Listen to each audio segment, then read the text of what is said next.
Sir, वायकरांना शपथ देऊ नये अशी आपली मागणी होती.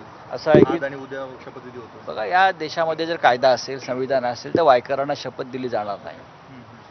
अत्यंत घोळ घालून त्यांचा विजय जाहीर केलेला आहे. प्रकरण न्यायप्रविष्ट आहे. अशा वेळेला आम्ही कळवलेलं आहे निवडणूक आयोगाला आणि लोकसभा सचिवालयाला की अत्यंत वादग्रस्त पद्धतीने हा निकाल लावण्यात आलेला आहे. लोकांच्या मनात संशय आहे, तर तुम्ही यांना शपथ देऊ नका. आता पाहूया कायद्याचं आणि किती पालन होत आहे ते. पण अशा वेळेस आपले 240 खासदार काय करतील जर शपथ दिली? पाहू ना, आता आम्ही पाहू. जर लोकभावना दडपण्याचा प्रयत्न केला तर आम्ही एकत्रित आवाज उठवून. आता आवाज घुमणार ना. आता पार्लमेंटमध्ये मोदी शहांचा आवाज नाही चालणार.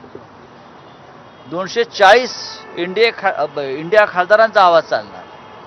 काल मुख्यमंत्र्यांनी सकाळी भोंगा वाजवणाऱ्यांना बांबू लावला पाहिजे, एक अशा पद्धतीचं अप्रत्यक्षपणे टीका आपल्यावरती केली. करू द्या ना.